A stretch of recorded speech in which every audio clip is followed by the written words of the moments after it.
So, things are changing pretty drastically for the Detroit Red Wings.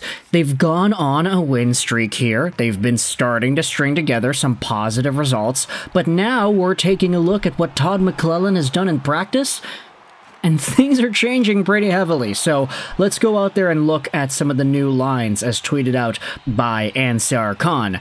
The Red Wings are working on retrieving pucks as they host the Blackhawks tomorrow at 7 p.m. Eastern Standard Time.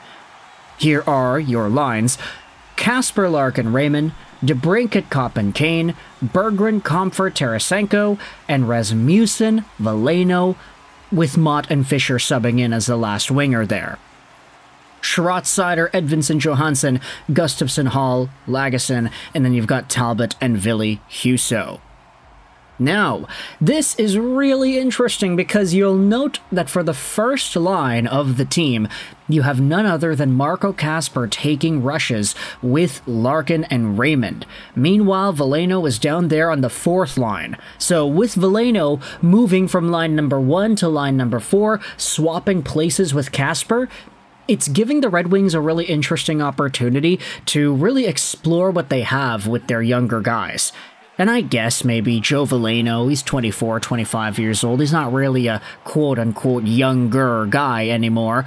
But Marco Kasper certainly is, and with Kasper playing the way he has been over the past few weeks, even with Derek Lalonde still as the head coach, Kasper has always played with pace, he has played with confidence, and he's been able to do some pretty nifty things as a young guy. So rewarding him with a first-line opportunity with two of the best players on the team certainly is an interesting choice. For Joe Veleno, though, he actually showed off very well in that top-line spot with Larkin and Raymond too. But at the same time, you have to wonder if this kind of a move can give Marco Kasper that same boost that Veleno exhibited the past little while as well. Plus, we all kind of know what you're getting with Joe Veleno. It's not like the past few weeks has seen him do anything surprising. He's just been playing some pretty solid hockey as of late. So try to get that stability down there to the fourth line, try to see if Kasper can ignite more of his offensive potential, and ask what else can he do when he's not being tasked with being just a primary center. If you have Dylan Larkin with center responsibility going up and down the middle of the ice, what can Kasper do in a little bit more of a free role? That's the question. Now, there are a few other things that have popped up in regards to the Red Wings and their situation. Obviously, you can see in the tweet that was made, it's Talbot and Husso, because Husso was indeed recalled back up from Grand Rapids. Alex Lyon, word is early on that he could be just day-to-day, so that is a very good sign. Obviously, Lyon has been a stud, so we want to see him recover in the healthiest and most efficient way possible. And with Jeff Petrie out for a while, it's giving more opportunities for younger dudes like Johansson, etc. to make themselves known on the team. In fact, I wanted to expand on this conversation a little bit more. Head over to the daily discussion thread on the R Red Wings subreddit. Let's take a look at some of these comments over here. I'm really happy with Kasper getting the promotion to the first line. I've been waiting for this. I remember an interview with a bunch of Griffins players last year, and they all said that Kasper was the hardest working guy on the team, always on the ice. It looks like Todd McLellan is noticing that as well.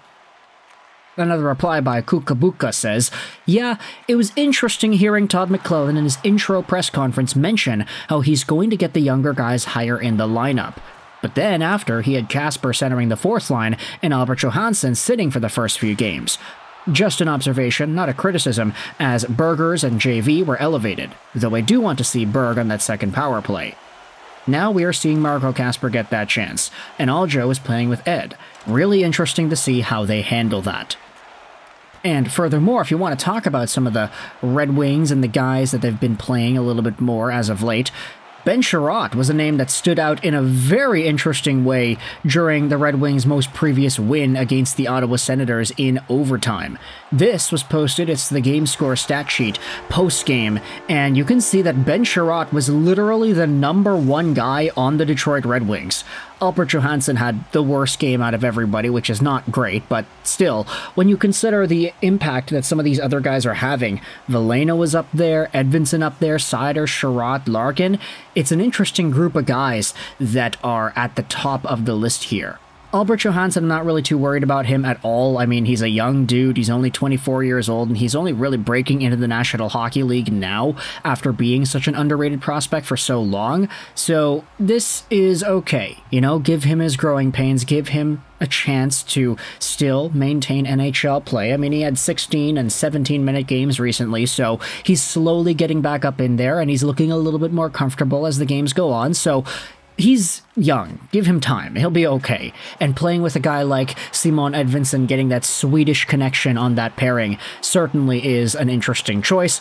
Todd McLellan is going out here and not wasting any time, giving guys chances and giving them opportunities. And we keep on saying that, you know, throughout this video. Opportunity, opportunity, opportunity.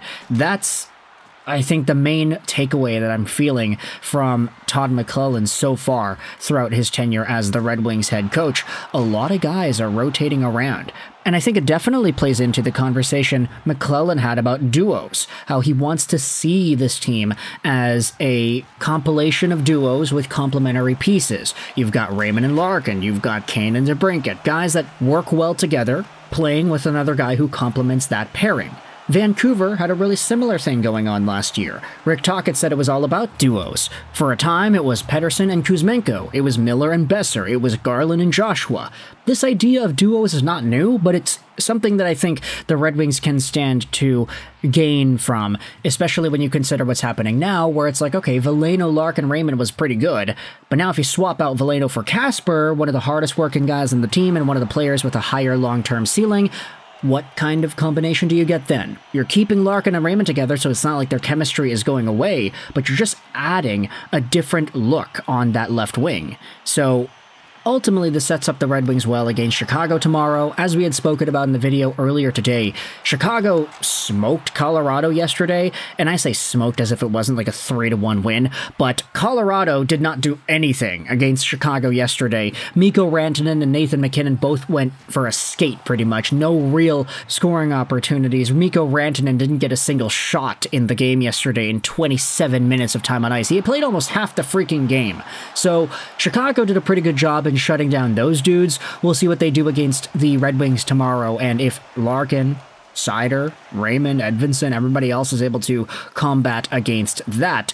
So I want you to let me know your thoughts in the comment section below about how Todd McLellan is shaking things up for the Detroit Red Wings. Guys are moving around, guys are going up and down the lineup. It's really unique, but it's also a welcomed change, I would say. So what are your thoughts on some of these moves? What are your thoughts on the opportunities for other guys? Thoughts on Albert Johansson, Marco Kasper, Joe Veleno, and more? Let me know in the comments section. I hope you enjoyed this video. And bye.